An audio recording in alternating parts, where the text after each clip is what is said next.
Hello, my name is Ashton. I'm going to talk to you guys about why I want to be a pipe fitter. The first reason why I want to be a pipe fitter is because you need to know how to weld. You already know how to weld, so that's a huge plus because welding's not that hard. It's like riding a bike. Once you know how to do it, you learn it forever and you never know not how to weld. But the second reason why I want to be a pipe fitter is because the only hard part they have to do is blueprints, and that's pretty easy considering that you just lay it out, write what materials you need, how thick the steel is, where you want the steel to be, and stuff like that.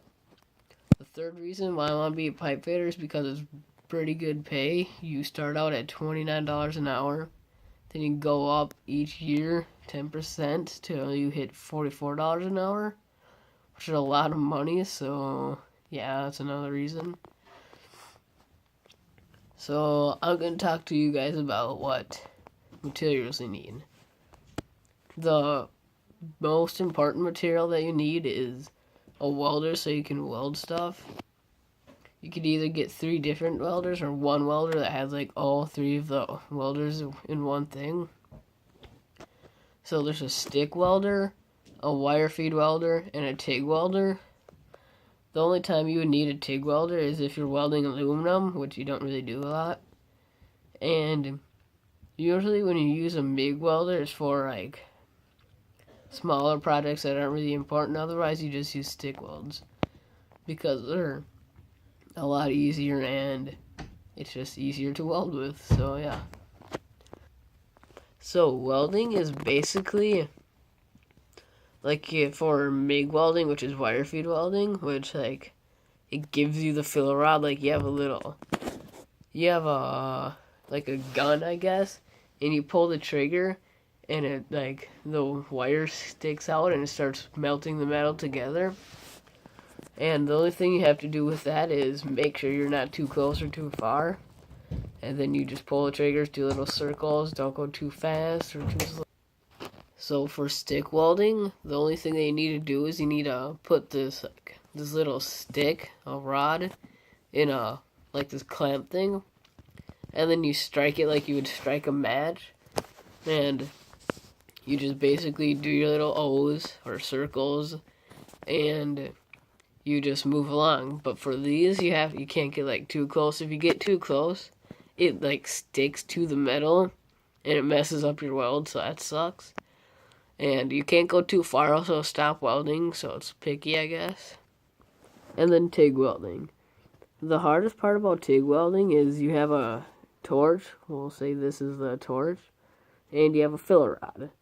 So the MIG, you have the gun thingy, which is pretty much the torch, and the filler rod, which is in it. When you pull the trigger, it comes out.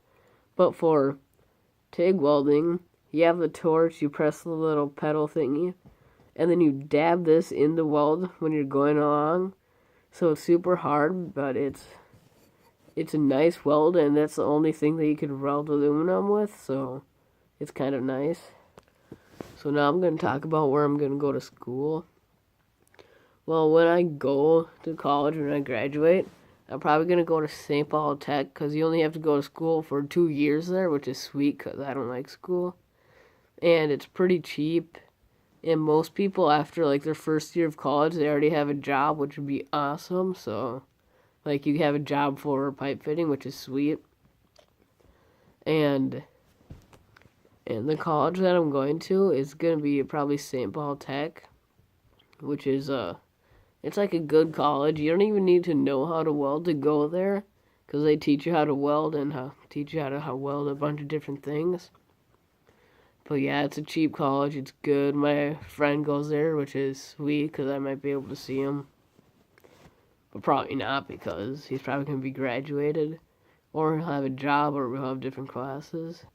And basically, at St. Paul Tech, they have the best welding school, so that'd be sweet. And I don't have to get a room up there or a hotel or whatever.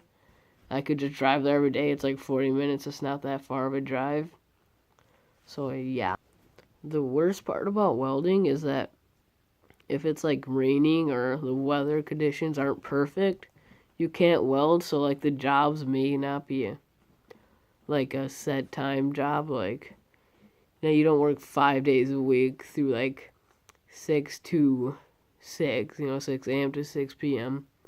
But you can work overtime. Some people make like $140,000 a year, which is a lot of money, and that would be sweet. So yeah, that's why I want to be a pipe fitter when I grow up.